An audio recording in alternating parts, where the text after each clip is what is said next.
Good evening to all of you. Hope you are doing well. So, and what should we talk about tonight? Yeah. Yes, I'm waiting for the pen. It is a pen. This one, the teaching, right? Yeah. Pen level, right? Right. Yes. But we didn't. Do we get the teaching for this one?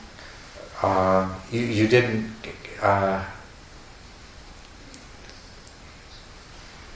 She probably misunderstand. You're not going to teach that 10th stage, right? I can. Did you? I didn't get. Sorry. I gave that to you so that you would have it to read and use it as a reference. And I'm very happy to speak to any part of that at any time to answer questions. I'd really like to. And I could even go through it in detail. But yeah. So have you had a chance to read it? Oh, I just read the Chinese on the board. Yes. Yeah, but I am just thought if I practice at home, how can I know what stage I just get in? Well, if you read that and refer to it, hopefully you can figure out which stage you're at. But I can go over that to help you. Okay. And so does that sound like a good idea to go over the 10 stages? Okay. It's more easier. You can example what at the level is the. Okay. Thank you. I'll give some examples. By the way, the guided meditation that I did after lunch, was that useful to you? Excellent. Yeah, that was good for you. I know some of you are more experienced meditators, might not have done much for you, but It's great. was it good for you? Yes, wonderful. Okay. So, just to briefly describe those 10 stages. Well, the first stage is you have to establish a regular practice. So you know you're working on that stage if you have the intention to do that, and you know that you have succeeded in that stage. When you have a regular practice established, and every day you practice for that amount of time, and during that period of time you are very diligent. You don't allow yourself to daydream or not make the effort. So that's a simple one, right? And with regard to that one, I find that for most people, it's best to have a regular time and always meditate at the same time every day, because otherwise there's a tendency not to get around to it, and it doesn't happen. So. The second and third stages are two stages that are characterized by sometimes forgetting the meditation object, and having forgotten it, having your mind wander. And so if that happens to you during the meditation session, then you are in either the second or third stage of the practice. Although I have to say, for somebody that's in fourth or fifth or sixth stage of the practice, and occasionally even the higher stages, it doesn't mean that you won't from time to time have an experience of mind wandering, because it does happen, and it depends on the state of distraction that you have in your mind, or agitation in your mind when you sit down. But the difference between those two, between the second and the third stage, is in the second stage, the periods of mind wandering are long.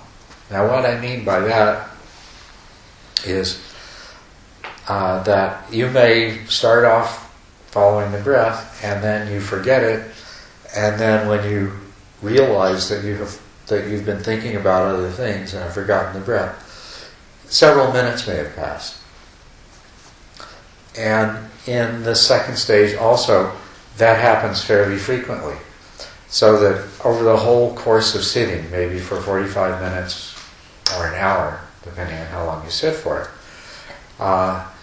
the amount of time that you were mind wandering compared to the amount of time you were attending to the meditation object, the amount of time in mind wandering is probably more than the amount of time that you were actually attending to the sensations of the breath.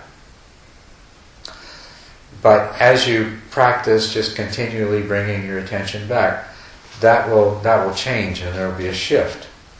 And so that the periods where you have mind wandering tend to be short, sometimes only a few seconds.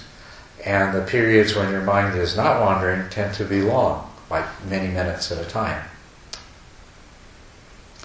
And so that's what the third stage is. And it's an important difference because in the third stage, now you have long periods that you can focus on the meditation object. You can become aware of the kinds of distractions that are arising in your mind. You can start guarding against those distractions so that before you lose the awareness of the breath, you bring your mind back to the breath. Then, at some point, your skill at directing and sustaining your attention becomes such that you no longer forget the meditation object, and then you are at the fourth stage of the practice. That doesn't mean that there's not many other things going on in your mind at the same time, because there are.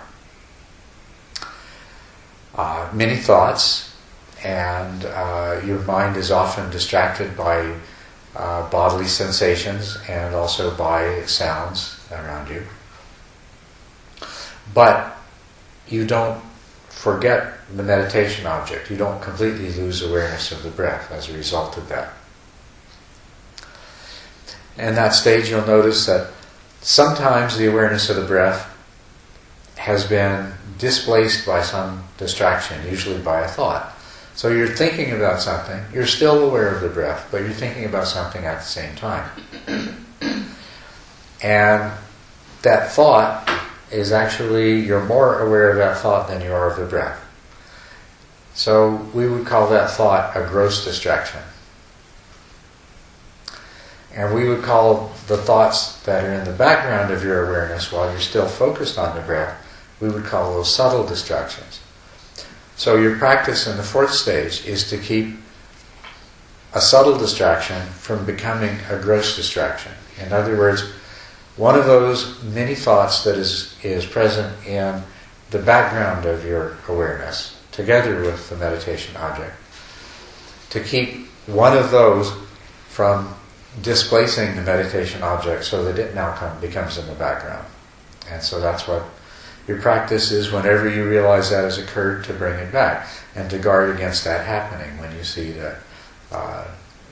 that your mind is being drawn towards some other thought, then you let that go and you come back to the meditation object until your mind becomes so trained that that tends not to happen anymore. The other thing that happens in this stage, and usually it starts happening a little earlier when you're in the third stage as well, is you will start experiencing strong dullness that leads to drowsiness and maybe falling asleep. And so the other thing that you need to do when you're in the fourth stage is to guard against that, and when you feel strong dullness, drowsiness develop, then you need to correct for it. You need to wake yourself up and cause yourself to become more alert. And then, after some time, you are able to recognize this strong dullness before it becomes strong and keep it from arising. And after a while, the tendency for drowsiness to occur becomes greatly diminished. So at that point, when you no longer have strong distractions that are able to cause the meditation object to go into the background, and you no longer have strong dullness that's able to cause drowsiness, then we would say that you're in the fifth stage. So an example of a meditator in the fifth stage, they sit down, they might count the first 10 breaths, they might have a lot of thoughts and agitation in their mind at first, but fairly quickly they can get their mind to settle down so that all those thoughts, while they're there, they stay in the background, and they will keep strong. They have no difficulty keeping strong dullness or drowsiness from developing. So at this stage, what they'll notice is that after they've been attending to the meditation object for a period of time, maybe 5, 10 minutes, 15 minutes, 20 minutes, whatever, that it starts to become vague and not as clear. And they can sense that their mind is becoming slightly dull. And so, recognizing that, they want to bring their mind up to a very strong state of clear awareness, vivid perception of the meditation object. And by doing that repeatedly over and over again, they train the mind you train the mind so the mind doesn't so easily tend to slip into this subtle dullness. And so the mind stays bright and clear on the meditation object. So now that person is in the sixth stage. So a person in the sixth stage, after they sit down to practice and their mind settles down, they don't have a problem with dullness.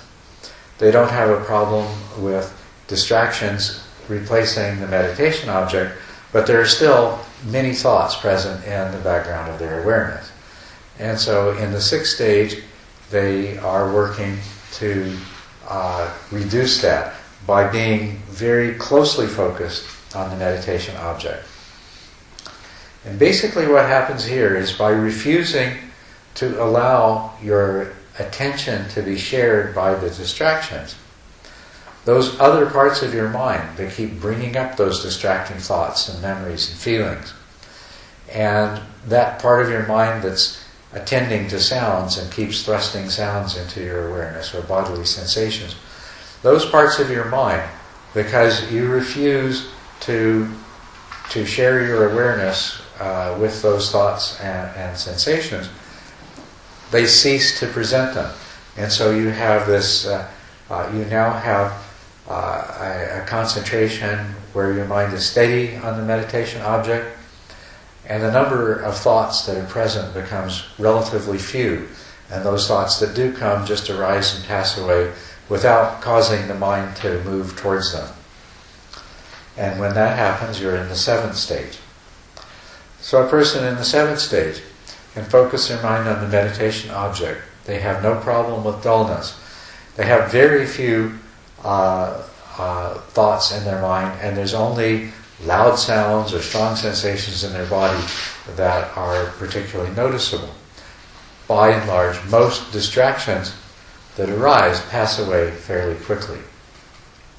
And to use a metaphor to describe how you are responding to those, they come and go without you. You may be aware that they came and gone, but you give them no more attention than you would to the random car passing on the street while you're having a conversation with a friend, or the clouds passing through the sky. You may have some awareness of their presence, but the mind takes no interest in them. And in the seventh stage of the practice, this is where, to describe what it's like, your breath is very calm and peaceful. Your awareness of it is very sharp and clear. The only thoughts are just like whispers in the background. And at this time, you're very likely to experience strong energy sensations in your body. You may experience sensations on your skin, like tingling or goosebumps or coolness or warmth, or little waves of pleasure that just seem to pass over the surface of your body, or you may feel some feeling of heat, or sometimes it may feel like there's a breeze blowing across your skin. Can be pins and needles. With different people, it's different kinds of sensations that manifest, and they are the signs of some important developments in in the experience associated with your concentration. At the same time that you're feeling these unusual sensations in your body, in this seventh stage, in those same meditations, you may more and more frequently have the experience where your body feels very, very still and very comfortable. And there's no desire to move it. And as a matter of fact, if the thought of moving your body comes, you don't want to move your body. Even when the meditation sit ends, it feels so nice just to stay still that you don't want to move. You don't want to end the meditation. Now, in the seventh stage, though, what makes it different from the sixth is you don't have all of these thoughts in the background. What makes it different than the one that follows it, the eighth stage, is that you have to always be on guard, because if you relax your vigilance, some of those stray passing thoughts can start to hang around, and then you start having more and more thoughts come. So you have to be vigilant, otherwise your concentration will begin to deteriorate and you'll begin to have these distractions coming up again. The next thing you know, you can be mind-wandering. But in the eighth stage, it becomes relatively effortless. You don't need to exert this effort to sustain your concentration. Very rarely is there a tendency for there to be any increase in the number of thoughts that arise, and it's relatively easy for you to stay centered and calm. Likewise, because your concentration is now effortless, you can move your attention around easily without disturbing your concentration. You can explore the sensations in your body, and doing that won't break your concentration. You can attend to sounds and it won't disturb your concentration. The other thing that you can do, especially after a little time, developing a very strong, effortless concentration, is that you can even cease to remain focused on the meditation object or on any particular object. And you can just expand your awareness in a space-like way, and then just observe anything that happens to arise, any sensation, any thought, and just watch it arise and pass away. So that rather than being focused on one point, the mind is still. It doesn't need a point to focus on anymore. It stays still even without a focal point. And so you can practice what's sometimes called choiceless awareness. You're not making any decision about what arises in the field of your attention. You just observe whatever happens to. And of course, because your mind is very calm and still, it's not 1,000 things at once like it would be right now. Instead, it's just one thing at a time, or very, very few things. And sometimes there's hardly anything there, and your mind is just calm and still, and peaceful and bright. In this eighth stage of concentration, you will start experiencing meditative joy. And this you may have had moments of this earlier on. You may have had periods of this where they came and went when you're in the seventh stage. But now in the eighth stage, you'll start to have stronger and more lasting periods of joy and happiness. And this is often associated with the feeling of energy in your body. One form that often takes is the energy becomes very strong and you feel it moving around in your body. It may actually cause your body to start moving physically. But at some point, that energy starts to flow very smoothly in your body. And then it just seems to go right up to your head and spread like a very pleasant, very delicious feeling that just spreads throughout your whole body and reaches every part of it. And then at this point, you've gone beyond just enjoying the stillness and the comfort of stillness to now you're not really aware of any of the normal body sensations anymore. No pain, no pressure, no touch, things like that. Your body is just filled with this very pleasant sensation. And there is this sort of joyful happiness that you feel. And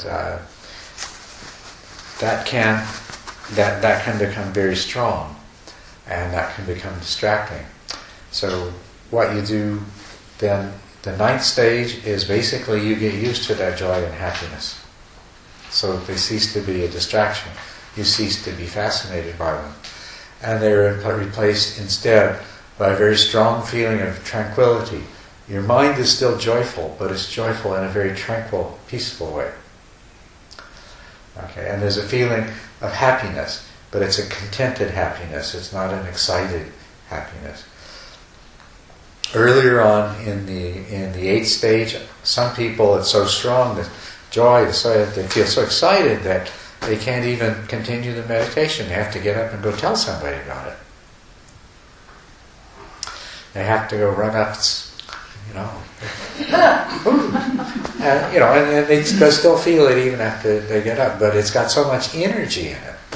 It's got so much energy in this that they can't even just sit there and enjoy it. And that's one of the ways it changes in the ninth stage is the meditator actually gets tired of all that, all that energy and that agitation, and it's like, would rather not have that. And then that's when it begins to change into tranquility. And at the same time, the person starts to feel a lot of equanimity. They'll notice this. Even more when they get up from their meditation. That they cease to react so strongly, to things. Something's unpleasant doesn't bother them. Something's pleasant. It's just nice. It's not like they have to have it, or they can just let it come and let it go. This even happens though in meditation, whereas earlier on, maybe there's some noise or somebody coughing, and it disturbs you and it interrupts your concentration. But when you get to this state of this tranquility and this equanimity, somebody coughs, that's nice.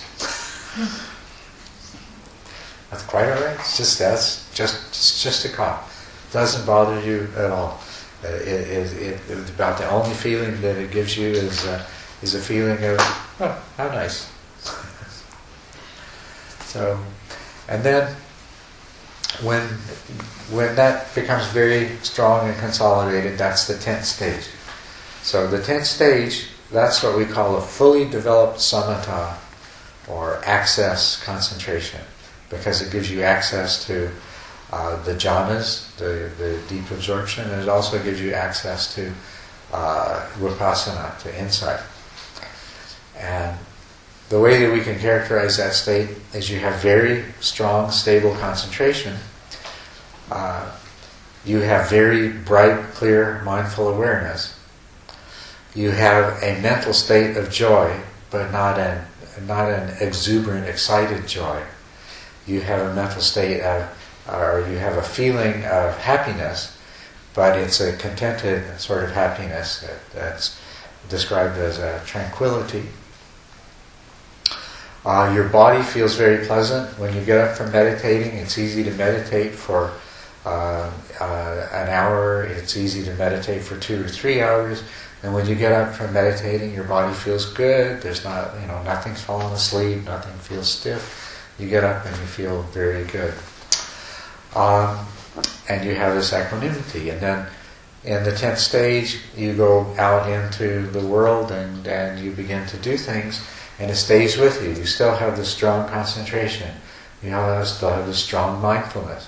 You have this state of joy. You have this feeling of happiness. You have this tranquility. You have this equanimity. And so in that way you can practice vipassana in your daily life. So that's the 10th stage. There you go. That's the 10th stage. Questions? Yes. Are all of the stages, Are they all samatha? They're, what is technically called samatha could encompass the 8th, 9th, and 10th stages, but the fully developed samatha is the 10th stage. So what about the first through 7th? What's The first, well, the first 3 are, that's considered just the beginner stage, and then you have what's called the preliminary concentration of a meditator, or I call it in my outline of these things, I call it the skilled concentration in stages 4 through 7. Because when you achieve stage 4, you've achieved something that cannot be done without training, and that most people cannot do. Most people cannot sit for even 15 minutes with their mind on one thing without forgetting it and their mind wandering. As a matter of fact, William James, around the turn of the century, made the statement that the human mind couldn't stay focused on the same object for more than 15 seconds. And he was, I think as you know, he was a very brilliant, very dedicated explorer of the mind and psychologist, but he was totally unaware of the contemplative disciplines of the East. They hadn't really been discovered to that degree in American and European society, and certainly science was totally unaware of them. So to be able to sit for 45 minutes or an hour and keep your mind on the same thing, which is what defines stage 4, is actually a rather remarkable achievement. And that's the beginning of skilled concentration. And then to be able to do that in what we call a relatively single-pointed way, with very few thoughts arising, and what thoughts do arise, not able to disturb the mind in any way, which is how we describe the 7th stage. That is the complete development of skilled concentration. When you go to the 8th stage, you've made kind of a quantum level movement. Effortless concentration. Of course, the fact that it's effortless is quite significant in itself.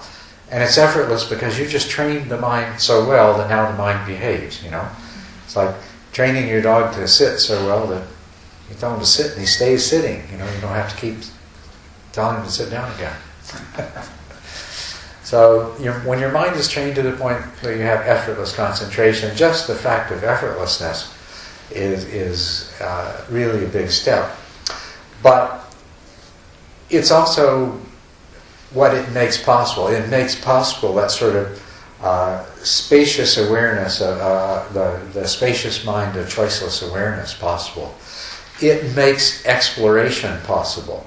So because you can move your mind around from one thing to another without losing that quality of concentration and clarity, you can investigate your mind. You can practice vipassana. You can do all kinds of things with your mind that are otherwise quite a bit more challenging to do. And then, of course, it is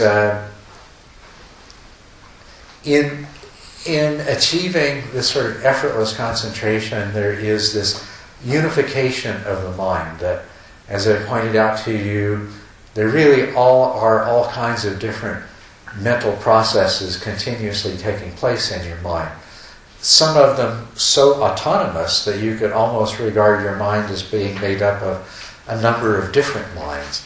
And especially sometimes it becomes obvious that they're even working in opposition to each other.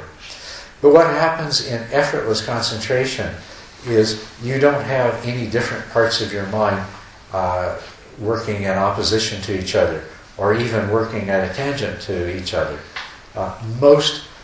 Most of your mind has become unified in this single intention of practicing this clear, focused awareness.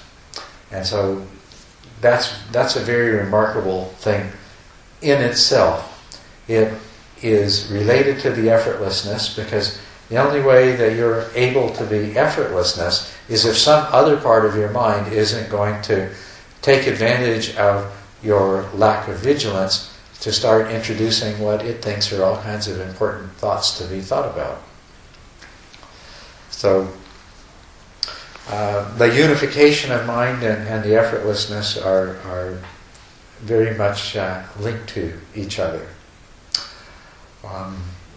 And it seems that the natural state of the mind, when there is this degree of unification, produces this state of joyfulness. And it seems not to be limited just to meditation. Because if you think about it, we all have those experiences where you are very focused on doing something. If you have a hobby and you're very focused on doing this thing, you have this sense of happiness and joy that arises in association with that. And it's not that you're single-pointed, because your hobby may involve all kinds of mental activity, but it's that all of the different parts of your mind are kind of focused on the same thing at the same time, rather than being going in different directions. There's a psychologist,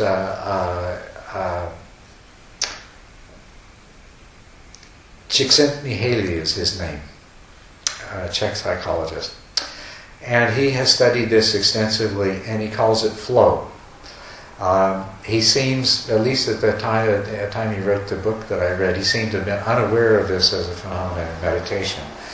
But he has studied it for many years and described it extensively in different people. Like there are surgeons who, when you're doing brain surgery, you're very focused. And there are surgeons who say that they're never happier than when they're doing surgery. And that when they're completely focused and completely absorbed in doing surgery, they experience this blissful, joyful happiness. And of course, he studied this in all kinds of different circumstances and found some people are more prone to it than others. But what he found that they all had in common was this sort of unified focus of their mind, that their total being was going into this one activity, and it gave rise to joy. And when I read about that, I immediately recognized, well, yeah, that's what we experience in meditation too. When we bring about this unification of the mind, so different parts of the mind aren't trying to pull in different directions, we experience that. So I attribute this joy that arises to being almost like a natural state of the mind when it's not in a state of self-disturbance and disruption. So this 8th stage of effortless concentration through the 10th stage can be regarded as a whole new level of concentration,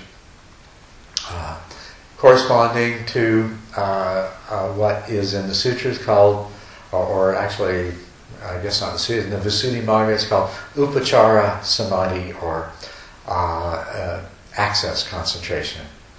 And I just call it the concentration of an adept, because when you've been meditating long enough that you can enter into this effortless concentration and enjoy this sustained, joyful happiness.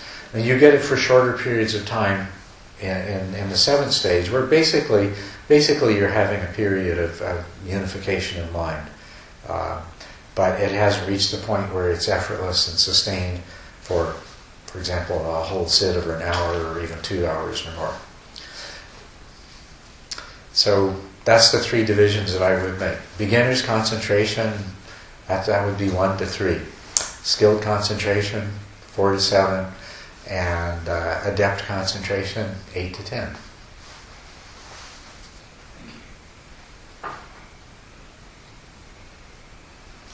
And what's different with samatha and samadhi? Samadhi means concentration. So, if we were to use the Pali word samadhi to describe these 10 stages, we would say that stages 4 to 7 are what's called parikama samadhi, or the preliminary samadhi of meditation practice. And it just means the same thing as concentration. And that's why we translate that as concentration. And 8 to 10, upachara samadhi, or access concentration, or adept concentration. So samadhi means concentration. And in the Buddhist literature, the distinction is made between ordinary samadhi, ordinary concentration, and right samadhi that is the result of cultivation and meditation practice. Ordinary samadhi, ordinary concentration, is not the result of the training. It's the result of the interest that the object holds for you, or the importance it holds for you. Anybody can be concentrated on something that they find interesting or attractive or important to them. If you are going to be rewarded in some way, make a lot of money, have pleasure, whatever, as a result, but in order for that to happen, you have to be concentrated, well, then you'll have concentration. But that's ordinary concentration. That's not the result of, that's dependent upon the object, as dependent on the external object and the circumstances. The right concentration that's due to mental training, mental training. What is different about it from ordinary concentration is you can take something that isn't inherently interesting, like the breath, and have your mind stay on it because you intend for it to. That's what makes it completely different than ordinary concentration. Because, as you find in the first 2 stages, ordinary concentration, as soon as you lose interest in the object, or the tricks that you've used to help keep yourself engaged with the object, as soon as that interest wears off, your mind takes off and goes somewhere else. So that's really the important difference between the 3rd and the 4th stage. In the 4th stage, you can actually keep your mind for a long period of time on something just because you want to, not because the object is interesting.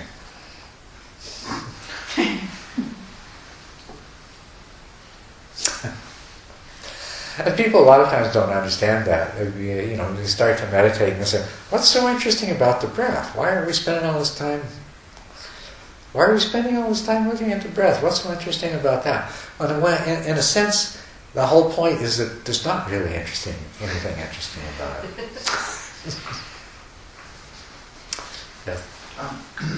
Question about the kind of movable concentration that you were talking about. I think you said in the 8th stage. Yes. Do you still have to have like an anchor point while you're doing that? So in other words, you have two points of concentration, or would it just be one that's floating around? Less and less. Yeah, what you discover fairly soon is that you can allow your attention to move, or you can deliberately move your attention from one thing to another, and without deteriorating the quality of your concentration. But at first, the strength of this isn't that much. So you might find it starts to deteriorate, and if it does, you just bring it back to the breath, or bring it back to the soles of your feet, and you recenter, and then you can resume the movable concentration. But it doesn't take very long to where you hardly ever need to do that.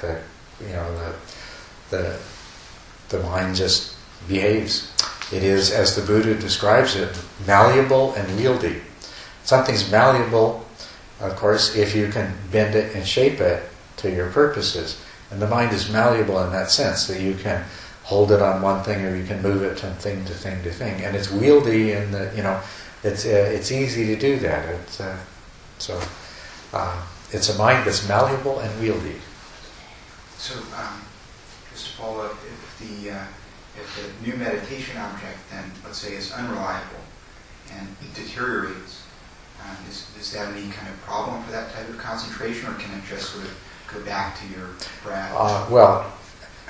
If you move from one object and then you settle your attention on another object, you're unlikely to experience much deterioration in concentration because you're still staying on the same thing. Where initially you might start to have a deterioration in concentration is if you're continually moving from one thing to another, to another, to another, and to another in that way. That's where you start to experience a deterioration, in which case you need to go back to something and fix the mind on it for a little while to bring the power of your concentration back up again. And of course, the best thing to do is a familiar meditation object, like the sensation of the breath or like the sensation of the feet when you're walking. Because, of course, you have thousands of hours of conditioning of the mind to stable concentration. So as soon as you bring it back to that, your concentration is going to come back to full strength. But it's usually very easy to change concentration objects with no problem at all once you've reached the 8th stage. So that, for example, if you have sensations of pleasure that arise in your body, you can cease to observe the sensations of the breath and focus your attention on the pleasantness of those sensations. Or if you have a light appear in the visual space, you can shift your attention from the meditation object to that light as a nimitta and let it develop. And you won't have a problem with your concentration. With the nimitta, when it's early in the process, the nimitta may fade and disappear, but it won't be a problem with your concentration. But you'll need to bring your concentration back to the breath and give the nimitta a chance to arise again. Or in the case of bodily sensation, sometimes that happens. You'll have a really delightfully strong sensation arise in some sort of part of your body, and if you shift your attention to that and take it as a meditation object, sometimes at first it will just sort of break up and disappear. You'll go back to your breath and then wait a little while and then try it again. But it's not the concentration, it's these other phenomena that you're going to. If you were taking something external, shifting your attention away from your breath to a tree, you're going to stay nicely focused on that tree. And really the point is that you can then start expanding your awareness. It's not just the tree, but your mind's reaction to the tree, the different ways that you experience the tree visually and otherwise. In other words, you're no longer on one object. You're not looking at a tree. You're exploring your mind, you're exploring other senses, and you can explore all of these and not be in danger of having your concentration disintegrate into just the ordinary state of uncontrolled movement.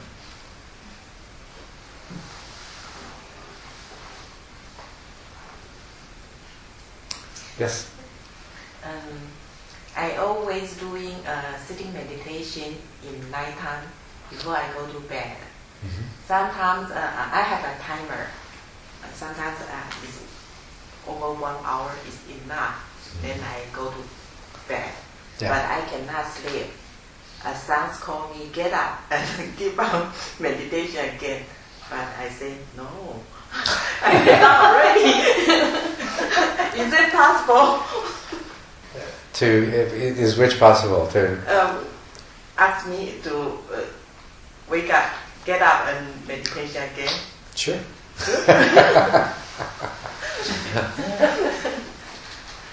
But now I'm smart. Yeah. So, is that usually when you meditate every day? Is before you go to bed? Yeah, Mm-hmm. yeah, because daytime is quiet. Mm-hmm. Just to follow that question, I have a different effect. As a matter of fact, a different situation in a different time. I meditate usually 2-3 times a day, usually in the morning, and find a chance during the day and before I go to sleep. And I find that in the morning it's the best time because I can concentrate very easily.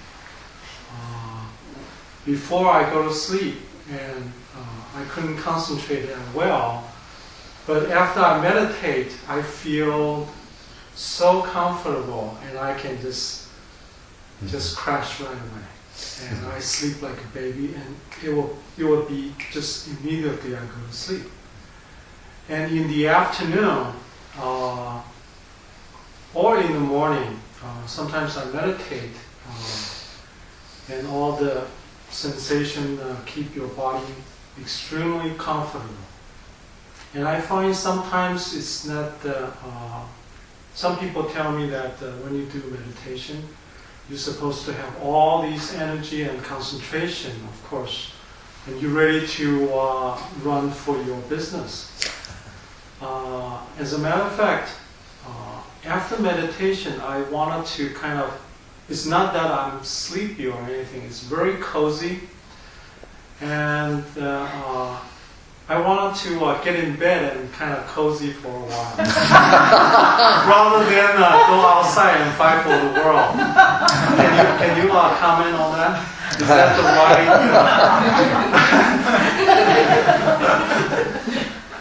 the right situation, or I'm in a different track? Maybe it's a deeper wisdom in you saying, does this really make sense? This going on, doing all this stuff.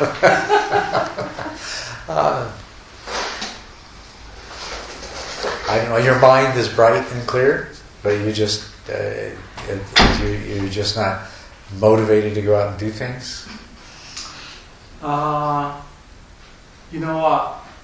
It's remind me like an afternoon nap. After a nap, or you woke up in the morning. I mean, the outside is snowing and raining or whatever, but inside is warm and cozy, and you just wanted to kind of stay a little bit longer to keep that feeling intact. That's how I feel. That's so much like it seems to me so much like just a continuation of that feeling when we're having a really good meditation and the body just feels really good sitting there, and you don't want to move, and the mind is so peaceful and at rest, and why disturb all of this? So, like I said, I think I'll go back to what I said before. I think this is a very sensible reaction to comparing that with going out and being intensely active. Can I respond to his? Yeah. I'm just the opposite. I mean, after I do at home, I do 2 or 3 times meditation, and I find that I have lots of energy. Usually, if I don't do meditation after lunch, I wanted to take a nap or I feel drowsy. But if I do meditation, I don't need a nap. I only sleep for no more than 5 hours. Then I can just work whole day. Just the opposite. And after I done the meditation, I come out of the meditation. I see everything very bright. The flower, the leaves, the sky. It's extra light. It's just weird. I don't mean to. I wanted to go out the world to have a fight for my career or something. I don't have that kind of desire, but I do find that I enjoy life more.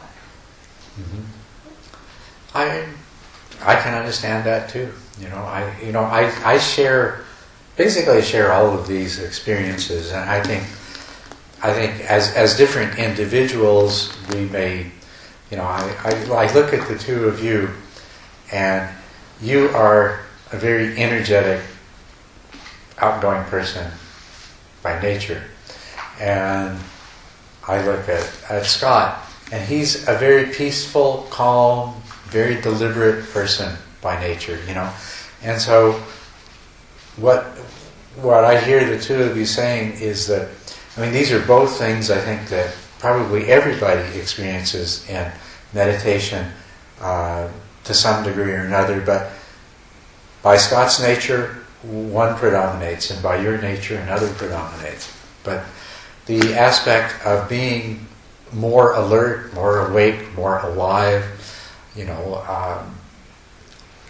that's common to everyone, but I think with you it manifests in that energy wanting to flow outward and just, to become a sort of joy of being alive.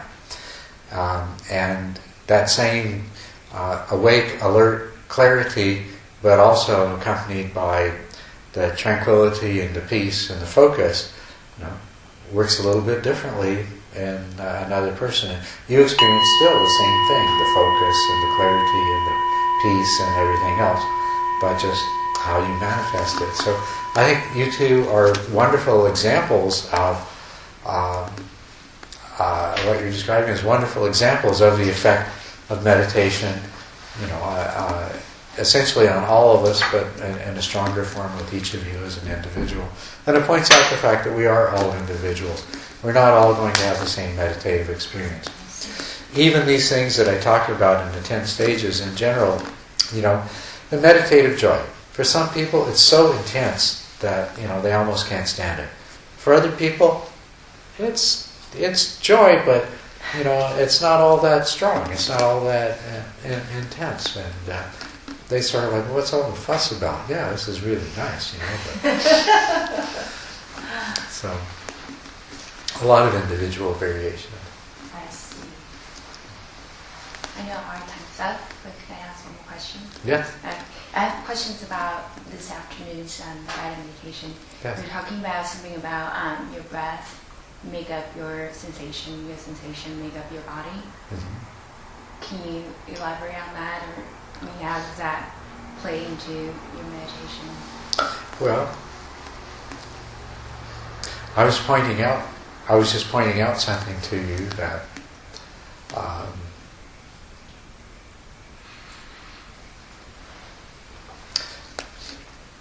that's really all there is. There is those sensations, other than what your mind adds to them.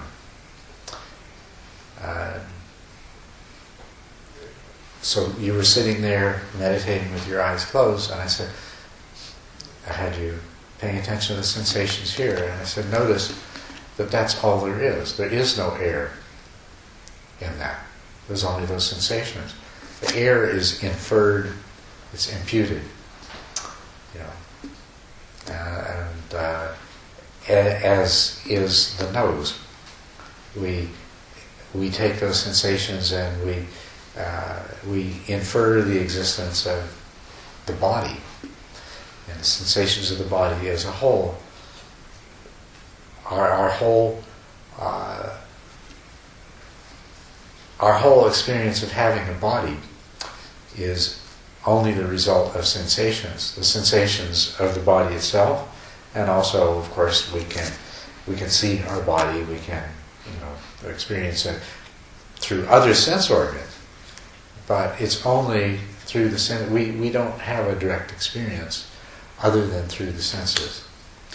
And in the simple example of the breath, the way we normally speak of it, I speak to you of your breath, and you put your attention there, and you have all these ideas: breath, air, nose, in, out. But all of those things are added on to the sensation afterwards. They're not inherent within it. So I was just pointing that out. I also, along the way, was pointing out to you that they were constantly changing. They were never the same for 2 moments in a row.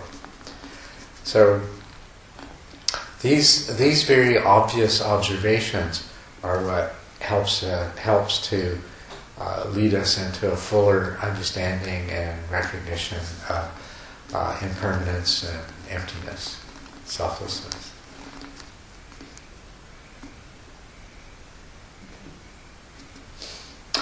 So, thank you.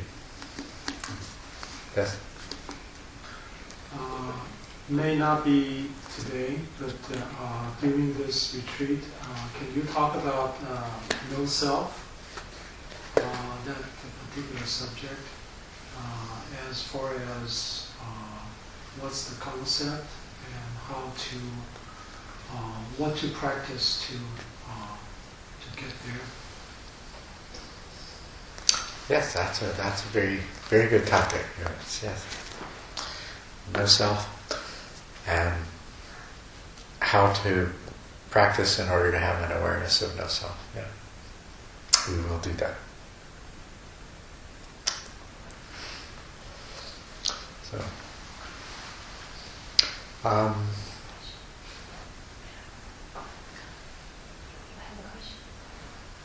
you have a question? Just refer to Scott's. The questions is just what popped on my mind. Mm-hmm. It's a conceptual. In the study, the selfless, emptiness. Mm-hmm. Is the somehow is enhanced. I know it's real experience is through the vipassana and samadhi, and you see the truth, the reality. But I'm saying is usually we the 3-step study, practice, and the realization. Mm-hmm. So it's supposed to support supporting each other, enhance each other. Am I correct? That's correct. Okay. Yeah, and that's why.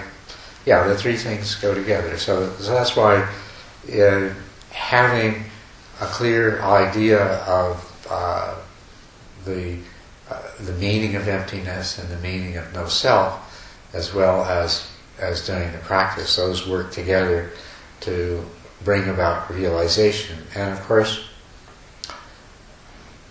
a certain degree of realization is necessary in order for you to really understand what you study. So it's a process of maturation of knowledge. But the study or listening to a Dharma talk is a form of study, right? Just as reading and things like that. And otherwise, you do the practice. And as another meditation teacher who came and visited me today said, we were having a conversation, and he said that if somebody just does nothing and sits still and practice samatha and vipassana, eventually the whole of the Dhamma will be revealed to them. And I said, yes, that's true, but do you tell them it might take them several lifetimes? So, in this way, study is so important, because the practice, without a good, clear idea of what the goal of the practice is and the meaning of these concepts, understanding the meaning of these concepts helps greatly. And then doing some analysis to satisfy ourselves that these aren't just ideas, that these are realities. According to her's comment, is that possible that if a person listen to Dharma and engage and truly believe, and then this person started to change his or her behavior, and can that kind of listening is already some kind of samadhi or vipassana, so can really change this person's behavior, because who truly believe and engage and then started to change? No? Certainly it can, but not by itself. I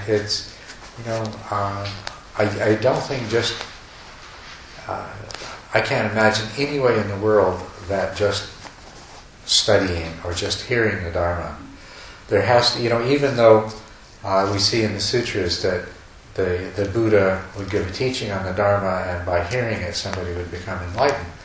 But I can't see any way that could happen except that already there had been many other things that prepared that person, so that this was just sort of the final step in the process. This wasn't the totality of it, that somebody who was nowhere, who was completely undeveloped in any way towards wisdom, could, just by hearing something, come to that point. So, but somebody who combines study with practice, and all kinds of different practices, the practice of virtue and the practice of the perfections and things like that, who prepares himself in that way, of course, the practice and the study work together. And it could be that if, with everything else being present, that it is hearing the Dharma that provides the last step in the process. But I don't think anywhere in the Dharma you'll find it said that enlightenment can be achieved by study alone. Although some people act as though that's true. To some people spend their whole life studying the Dharma and they never do a minute's practice. And I think what they end up with is a lot of nice ideas in their head.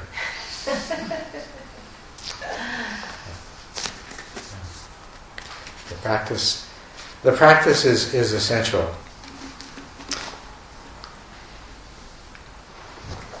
But it could come before as well as after the hearing.